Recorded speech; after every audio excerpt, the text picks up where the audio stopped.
നമസ്തേ. എൻ്റെ പേര് ഐമനം അജിത്ത്. പ്രോണോളജിയെ അടിസ്ഥാനമാക്കിയ നാമശാസ്ത്രത്തെ അടിസ്ഥാനമാക്കിയുള്ള ന്യൂമറോളജിസ്റ്റാണ്. ന്യൂമറോളജി എന്നാൽ കണക്കുകളുടെ ഒരു ലോകമാണ്, സിമ്പിൾ കണക്കാണ്.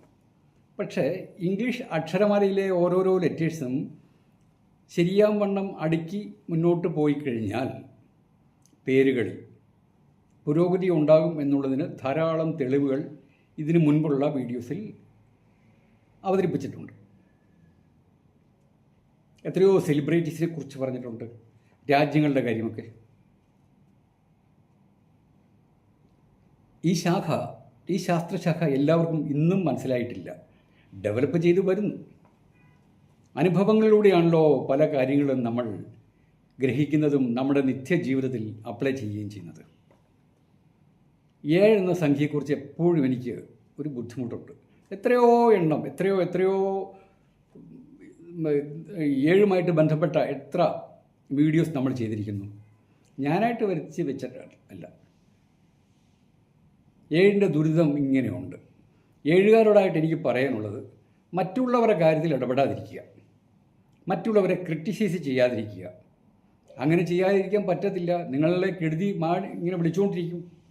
ഏകദേശം എൻ്റെ സ്വന്തം അനുഭവത്തിൽ 20% ആൾക്കാർ 7 ബന്ധപ്പെട്ട ആൾക്കാർ രക്ഷപ്പെടും. അല്ലാതുള്ള ആൾക്കാർ അവരെ കെടുതി കൊണ്ടുപോവുകയും ചെയ്യും. അപ്പോൾ 7ൻ്റെ കാര്യങ്ങളാണ് ഇന്നും പറയുന്നത്. അടിയന്തരാവസ്ഥ എന്നാൽ എല്ലാവർക്കും അറിയാം. അതിനെപ്പറ്റി ഇതിനു മുൻപായിട്ടൊരു വീഡിയോ ചെയ്തിട്ടുണ്ടായിരുന്നു. അത് പല ആൾക്കാരും കണ്ടിട്ടില്ല. പല വീഡിയോസും ആരാലും ശ്രദ്ധിക്കപ്പെടാതെ പോകുമല്ലോ. ഞാൻ വളരെയേറെ ഇഷ്ടപ്പെട്ട് ചില വീഡിയോസ് ചെയ്തിട്ടുണ്ട്. അതൊന്നും ആരും കണ്ടിട്ടില്ല അധികം. ഈ അടിയന്തരാവസ്ഥ ഇന്ദിരാഗാന്ധി കൊണ്ടുവന്നു. ഇവിടെ രാഷ്ട്രീയമൊന്നുമില്ല, ചരിത്ര സംഭവങ്ങളാണ്, അല്ലെങ്കിൽ ഇന്നലകളിൽ നടന്ന സംഭവങ്ങളാണ്.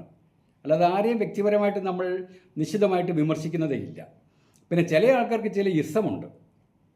ആ ഇസത്തിൽ തന്നെ മുറുകെ പിടിച്ചിരിക്കുന്ന ആൾക്കാർ പറയും അവരുടെ നേതാക്കന്മാർ പറയുന്നത് മാത്രമാണ് ശരി, മറ്റുള്ളതെല്ലാം തെറ്റാണ്.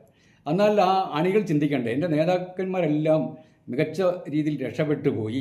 ഏത് രാഷ്ട്രീയമായാലും, അത് BJP ആയാലും ശരി, കോൺഗ്രസ് ആയാലും ശരി, മാർക്സിസ്റ്റുകാരായാലും ശരി, നേതാക്കന്മാർ രക്ഷപ്പെട്ടു, അണികൾ ഇങ്ങനെ കറങ്ങി നടക്കും. അത് നടക്കട്ടെ, അതാണ് അവരുടെ വിധി. അപ്പോൾ നമുക്ക് 7നെ പറ്റി എടുക്കുമ്പോൾ ഇന്ദിരാഗാന്ധിയാണ് അടിയന്തരാവസ്ഥ കൊണ്ടുവന്നത്, കോൺഗ്രസ് എന്ന് എടുക്കണ്ട. 1975 ജൂൺ മാസം 22-നാണ് ഇന്ദിരാഗാന്ധി അടിയന്തരാവസ്ഥ കൊണ്ടുവന്നത്. അത് പിൻവലിച്ചത്